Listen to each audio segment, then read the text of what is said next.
If an avoidant does these 4 things, they're discarding you. Now, the best way to think of this is sort of like an iceberg. One of the reasons is going to be super obvious. It'll be above the surface like you see here. But the rest aren't so obvious. They'll be beneath the surface, festering inside.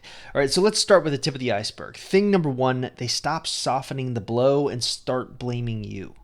All right, so back in 2012, the Journal of Research and Personality published a study that looked at how attachment styles influence breakup behavior. And they found something that's been consistent across thousands of coaching calls that I've done. People with higher attachment avoidance tend to use less direct breakup strategies. In plain English, they hate confrontation. All right, so if you've been with an avoidant long enough, you know exactly what that means.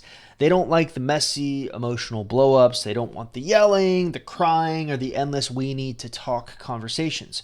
When they leave, they prefer it to feel like slipping out the back door, not necessarily slamming it in someone's face. So in the early phases of distancing, they'll often soften the blow. They'll frame the breakup in a way that minimizes the damage. You're going to hear things like, "It's not you, it's me. You deserve better. I'm just not ready for a relationship right now." This is kind of like their way of keeping things clean and avoiding a scene. Now, on the surface, it sounds almost kind, but beneath the surface, where most of the iceberg is, there's a completely different story playing out in their head. While they're telling you, hey, this is not your fault, their internal monologue is often the complete opposite. Privately, they're already rewriting the history of your relationship in a way that justifies leaving. So they're going to start telling themselves, you were too emotional. This relationship was bad for me. I had to get out of this. The way I think of this is it's kind of like the avoidance coping mechanism. It helps them feel okay about their decision to leave. If they can convince themselves you were the problem, they don't have to wrestle with guilt or second guess their choice. This blame shift is the crucial turning point. Most avoidants never express it openly. They keep it locked inside because confronting someone with blame risks conflict, and conflict is their kryptonite. That's why if they actually start blaming you out loud, it's a huge red flag. It means they've crossed a personal threshold. They've moved past the point of justifying it privately and are now externalizing that blame to you. And that's a big deal because for an avoidant, voicing blame goes completely against their usual wiring.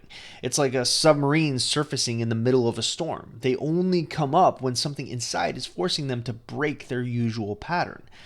And this is kind of dangerous because once they start voicing blame, the odds of them coming back drop dramatically. It's not that they're incapable of regret. Don't get me wrong. One of the things that I've learned from working with avoidants and being one myself is that many avoidants do regret later. The dangerous part is the fact that their internal narrative has now been spoken into existence. And once it's out there, they're much more likely to fully believe it. To use another silly analogy, it's like wet cement settling. The longer it sits, the harder it gets. But of course, that was the easy thing to spot, the tip of the iceberg. From here on out, things are going to get weirder and weirder as we move on to thing number 2, the self-concept shift.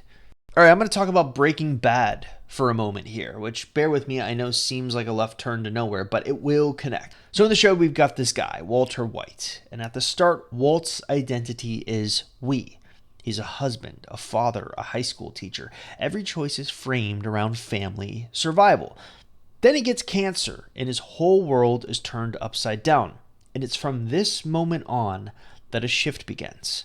What starts as a desperate plan to provide for his family morphs into something darker. Beneath the surface, Walt isn't just trying to make ends meet. He's starting to fantasize about power, about control, which eventually leads to him becoming a drug lord. First there's tiny little signs, a second cell phone, unexplained late nights, new routines that don't fit the old dad/teacher schedule. He adds the hat, he shaves the head, changes how he carries himself. Those aren't just props, they're identity cues. He's rehearsing a new version of himself while keeping the old one on life support. Now, I want you to listen to the language of the show. Early on, he says, "I'm doing this for us." Later, the pronouns flip. "I am the one who knocks." By the end, you know the scene, he admits it outright. "I did this for me." What this is the concept of self-concept shifting, or the gradual rewiring of how you see yourself and the role you play in the world. And what if I were to tell you that avoidants run a softer version of the Walter White arc where they're discarding you? The psychological self isn't one solid thing. It's a patchwork of roles and identities: partner, friend, parent, colleague. It's all woven together into the story that you tell yourself about who you are. When avoidants are preparing to leave, they start quietly editing that story. Just like Walt began replacing husband, father, teacher with provider, power broker, drug lord, avoidants start swapping out partner for more solitary roles. They mentally shift the we identity into the me identity. And they do it before they physically end things. It's not just less texting or a little bit more alone time, it's micro signals. Routines change in ways that exclude you. Hobbies appear that demand solo focus. Future plans take shape with built-in reasons why you can't be there. Now, psychologists call this self-concept dissonance, when the roles you've been living no longer fit the roles you're moving toward. Research on self-concept clarity shows that this is often a precursor to emotional detachment. By the time you're noticing distance, they're already rehearsing a life that works without you. And it all ties into the big kahuna of concepts, something called preemptive grief withdrawal. In anticipatory grief research, some people began emotionally detaching before a loss so that the actual loss hurts less. Avoidants can unconsciously mourn the relationship while they're still in it. That way, when they leave, they've already processed most of the emotion. That's why this one is so hard to spot. Most people notice space, fewer texts, less affection, but they miss the identity swap happening underneath. It's like watching someone change their clothes in another room. You don't see it until they walk out dressed as someone else entirely. Now, by the time that new self walks out the door, they've already been living with it for weeks or months. And just like Walt's final admission, "I did it for me," the shift from we to me is complete. All right, in our community, we have this tab called Success Stories. It's basically where I or other people will post their success stories. But every once in a while, we'll have someone post a question like this in there. Does anyone have any examples of an LDR, long distance relationship that got back together? And that's the thing I love about the community. People actually respond to these requests. Like Kristen here, who said, "I had an LDR and got mine back.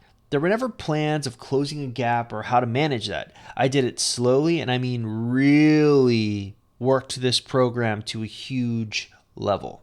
Then she goes on to say, "I'm here if you need anything or have any questions." That's the thing. Being discarded by an avoidant, it's not for the faint of heart. Trying to go through it alone, whether you're hoping they come back or trying to finally move on, it can feel impossible. You need a place where people actually get it, where you can ask a question at 2 a.m. and have someone who's been there that can respond. And that's exactly what you get with a Seiter super offer. And right now, you can get it for 50% off. You'll get instant access to the community, all of my programs, weekly live coaching with me, and real people who understand what you're facing because they're facing it too. So if you're tired of trying to figure this out alone, then simply look in the description below and click the link you see there. Okay, let's move on to the third thing underneath the surface: temporal constriction. Do you know there's such a thing as future time perspective research? I was actually blown away when I stumbled across it while researching this video. In simple terms, it's the study of how far ahead people tend to think and plan. Some people have a wide future time perspective. They make long-term plans, they set distant goals, and they see the future as this big open road. Others have a narrow one. They focus mostly on the immediate present or the near future. Which of those two categories do you think the avoidant falls into? Well, avoidants almost certainly fall into the narrow future time perspective category, especially when they're preparing to discard someone. And this narrowing has a name.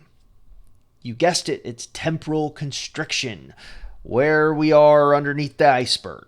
I like to think of this as a camera lens zooming in.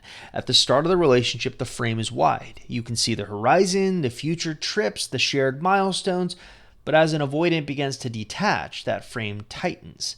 The focus shifts from months to years ahead to just the next few days and eventually the next few hours. In psychology, temporal constriction is what happens when a person stops imagining or investing in the long term. It's often triggered by stress, uncertainty, or, in the case of avoidance, the internal decision to start pulling away. Meaning, long term plans with you would mean maintaining a long term vision of us. And once they're preparing to leave, that vision becomes uncomfortable to hold on to. And you'll see it in these very small but telling ways. There'll be trips that you used to plan months in advance suddenly become, we'll see. Conversations about future holidays vanish or they change the subject. Even casual things like, next summer we should do this, get replaced with short-term non-committal comments. This isn't just emotional withdrawal, it's cognitive withdrawal. They're deliberately shortening the mental timeline they operate on so that when they finally step away, they don't feel the shock of losing a shared future. And here's why it stings so much for the other person. Temporal constriction creates a present tense relationship. It can feel like you're still together day to day, but the invisible scaffolding that holds a relationship future is gone. You're still making dinner together, but you're no longer building anything beyond that moment. Let's move on to the fourth thing, the deepest part of the iceberg, value realignment drift. If temporal constriction is about collapsing the timeline of the relationship, value realignment drift is about changing the compass that guides it. And it's the most dangerous stage because once it's complete, it often makes the discard feel not just possible, but inevitable. Let's cite from self-determination theory. We know that people are motivated by a set of core values: autonomy, competence, relatedness. Healthy relationships find ways to honor all three. But when avoidants are preparing to leave, something subtle happens. Their values begin to shift in ways that no longer fit the relationship structure. The funny thing, or maybe not funny depending on your perspective, I guess, is that this shift rarely starts with rejection. In fact, it often begins with a self-discovery. They might start valuing career growth over shared downtime. They'll prioritize solo travel over couple activities or chasing personal freedom over commitment. At first, these aren't deal breakers. Plenty of relationships survive changes in priorities. But there's one key difference. Instead of looking for ways to integrate these evolving values into the relationship, avoidants tend to reorganize their life around them outside of the relationship. It's like tectonic plates moving underneath the ocean. You can't see it happening day to day, but the shift is constant, and eventually the landmass you thought you both stood on together starts splitting into two separate continents.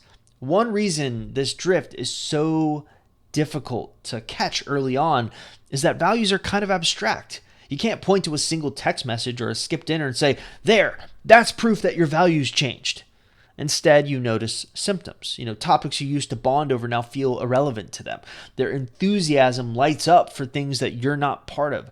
Compromises that used to feel natural now feel like sacrifices they resent making. In psychology, this is sometimes referred to as value incongruence, when the day-to-day actions of a relationship stop aligning with the person's internal value system. Disconnection accelerates. And avoidants who already guard their autonomy closely are especially sensitive to this mismatch. Another layer of this is the self-justification loop. Once they've realigned their values, avoidants often interpret the entire relationship through the new lens. If freedom is now their highest value, they might recast the relationship as restrictive, even if nothing about it has changed. If career has taken the top spot, they might start seeing the relationship as a distraction rather than some sort of support system. This is why I think the value realignment drift can feel so final. By the time you notice it, they're not just questioning the relationship. They've built an entire belief system that explains why it no longer fits. And belief systems are much harder to reverse than just fleeting emotions. I want you to think of the iceberg again. At the very bottom, the ice is ancient, dense, it's unyielding. This is where the deepest and most permanent changes have been forming. Well, the top layers, blaming you, shifting identity, narrowing the time horizon, can sometimes melt and reform. A core value shift is more like a permanent refreeze in a new shape.